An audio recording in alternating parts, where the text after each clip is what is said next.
2019లో ప్రభుత్వం మారింది. అక్కడి నుంచి అధ్యక్ష రివర్స్ టెండరింగ్. ఇవ్వడైనా బుద్ధి జ్ఞానం ఉండేవాళ్ళ అధ్యక్ష ఇప్పుడు నేను చేయలేక కాదు, నేను చాలా ఆలోచిస్తాను. ఏ పని చేయాలని 4 సార్లు ఆలోచిస్తాను. ప్రజా జీవితంలో ఉండే మనం ప్రధానమైన నిర్ణయాలు చేసినప్పుడు ఇంకా ఎక్కువ ఆలోచించుకోవాల్సిన అవసరం ఉంది.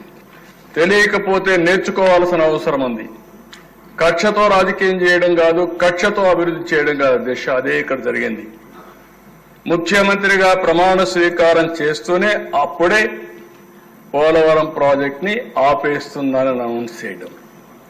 ఆ రోజే మీరు ఒకసారి చూస్తే అధ్యక్ష ఆదేశాలు ఇవ్వడం, ఆదేశాలు ఇచ్చి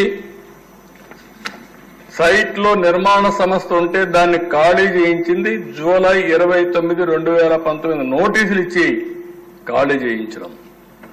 ఇంకొక పక్కన అధికారులందరినీ మార్చేయడం.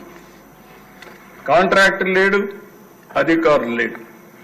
అధ్యక్ష మీరు ఒకసారి చూస్తే గోదావరి ఉధృతంగా వస్తే 50 లక్షల క్యూసిక్స్ ఆఫ్ వాటర్ డిశ్చార్జ్ వస్తుంది. దేశంలో ఇంత ప్రమాదమైన నది ఎక్కడా లేదు. అందుకే 50 లక్షల క్యూసిక్స్ ఆఫ్ నీళ్లు పోవడానికి ఈరోజు స్లూయిస్ కానీ అవన్నీ కూడా మనం నిర్మాణం చేసే పరిస్థితికి వచ్చాం. అలాంటి ప్రాజెక్ట్ ని అంటే అవగాహన రాహిత్యం, మూర్ఖత్వం, చేతగానితనం, అదే మరి విధ్వంసం. ఏదో జరిగిపోయిందని కావాలని దాన్ని అడ్డం పెట్టుకుని ఒక ప్రాజెక్ట్ ని నాశనం చేసే పరిస్థితి వచ్చే దిశ 15 నెలల్లో ఆ సైట్ లో ఎవరూ లేకుండా చేసే పరిస్థితికి వచ్చారు. 19, 20 అక్టోబర్ వరకు ప్రాజెక్టుకు ఎవ్వరు పెద్ద దిక్కు లేదు. ఎవ్వరూ లేకపోతే 20లో పెద్ద ఎత్తున ఆగస్టు, అక్టోబర్లో పెద్ద వరదలు వచ్చాయి. ఆ వరదలన్నీ కూడా డయాఫామ్ వాల్ పైన వెళ్ళాయి. దాంతో పూర్తిగా డయాఫామ్ వాల్ దెబ్బతినింది. దెబ్బతినిందని నిర్ణయించలేకపోయారు. పైన ఏమి కనపడదో చేసే వీళ్ళకు. దెబ్బతిని కింద తినింది. దాన్ని కనపడకపోతే వీళ్ళంతా కూడా ఇది చేస్తే కడాన వీళ్ళ యొక్క అసమర్థత, అవగాహన రాహిత్యం, అవినీతి, కుట్రతో కూడినట్టే ఆలోచన విధానం వల్ల మొత్తం 5 ఏళ్లు మనం కష్టపడిందంతా కూడా సర్వనాశనం అయిపోయింది అధ్యక్ష. సిడబ్ల్యూ సెంట్రల్ వాటర్ కమిషన్ అంత మునుపు అధ్యక్ష పీపీఏ చాలా స్పష్టంగా చెప్పారు, మీరు తొందరపడుతున్నారు. రేపు ప్రాజెక్ట్ ని పనిచేస్తే ఏదైనా జరగరాని జరిగితే ఎవరిని బాధ్యులు చేయాలి? మొన్నటి వరకు పనిచేసిన ఓల్డ్ కాంట్రాక్టరా, ఇప్పుడు పనిచేసే న్యూ కాంట్రాక్టరా?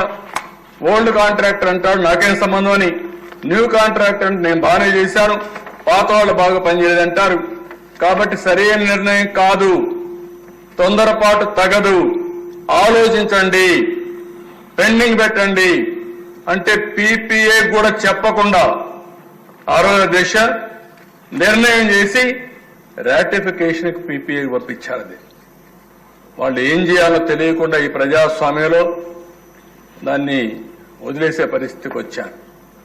ఆ తర్వాత దేశ సెంట్రల్ వాటర్ కమిషన్ ఎవరైతే ఐఐటి హైదరాబాద్ ను పంపించి చూడమంటే వాళ్ళు చూసిన తర్వాత మొత్తం డయాఫామ్ వాల్ దెబ్బతిని చెప్పే పరిస్థితికి వచ్చారు. డయాఫామ్ వాల్ దెబ్బతిన దిశ దానిపైన మళ్లీ ఏం చేయాలో తర్జన భర్జనపడి ఈరోజు ఇంటర్నేషనల్ ఎక్స్పర్ట్స్ అమెరికా నుంచి ఇంకా కెనడా నుంచి అక్కడి నుంచి తీసుకొచ్చి ఎక్స్పర్ట్స్ వచ్చి మొత్తం అధ్యయనం చేసిన తర్వాత 4 దిక్కల దెబ్బతినింది. ఆ రోజు 440 కోట్ల రూపాయలతో డయాఫామ్ వాల్ కట్టాం. 4 దిక్కల దెబ్బతినింది. ఇప్పుడు రిపేర్లు చేయాలంటే 490 కోట్లు అవుతుంది. కానీ గ్యారంటీ లేదు. తర్జన భర్జన చేశారు, ఆలోచించారు, కడాన ఒకటే నిర్ణయించారు. ఎలాంటి తప్పు జరిగినా భవిష్యత్తులో పెను ప్రమాదం వస్తుందనే ఉద్దేశంతో మళ్లీ కొత్త డయాఫామ్ వాల్కు పోవాలని చెప్పి నిర్ణయం చేశారు అధ్యక్ష. కొత్త డయాఫామ్ వాల్ ఈరోజు ఖర్చు చూస్తే 990 కోట్ల అధ్యక్ష. కానీ ఇమేజిన్ అధ్యక్ష ఇవన్నీ అంటే ఒక వ్యక్తి దుర్మార్గమైన ఆలోచన, పనికిరాని ఆలోచన, బాధ్యత రాహిత్యమైనటువంటి ధోరణి, ఇవన్నీ కలిసి రాష్ట్రానికి ఒక శాపంగా మారే పరిస్థితికి వచ్చింది. దానివల్ల మీరు చూస్తే మొత్తం 990 కోట్లు ఒకటి, ప్రాజెక్ట్ కాస్ట్ ఎక్స్లవేషన్ పెరిగింది, డిలే అయిపోయింది, హైడల్ ప్రాజెక్ట్ నిలిచిపోయింది, కరెంటు ఆగిపోయింది. అన్ని కలిపితే కొన్ని వేల కోట్ల రూపాయలు రాష్ట్రానికి నష్టం వచ్చే పరిస్థితి వచ్చింది. దిశ 2019కి 71.93% పూర్తి చేశాం. వీళ్ళు వచ్చిన తర్వాత పూర్తయిన దిశ 3.84%, 5 సంవత్సరాలు. అంటే ఎంత నిర్లక్ష్య దిశ ఇది. ఒక మంత్రి అంటాడు, ఇదే హౌస్ లో మేము చూసాం, పర్సెంటా ఆ పర్సెంటా తొందర ఎందుకు అని అవగాహన చేస్తాడు, అవహేళన చేస్తాడు. అవగాహన రాహిత్యంతో అవహేళన. ఇక్కడే చూశా, ఆయన పోయాడు, ఇంకొక ఆయన వచ్చాడు. ఆయనకు టీఎంసీకి క్యూసెక్స్కి తేడా తెలియదు. ఆయన ఒక మంత్రి, నేర్చుకోవాలని ధ్యాస లేదు. సరే, అవన్నీ నేను మాట్లాడకూడదు, మా సభ్యులు అయితే మాట్లాడుతున్నారు కానీ ఆయన నేను మాట్లాడకూడదు. నాకు సభ్యత ఉంది, మీరు కూడా అవసరం లేదు. ఇక్కడ ఈ హౌస్లో ఉందాతనాన్ని పాటిద్దాం, అక్కడి నుంచి చేస్తారు.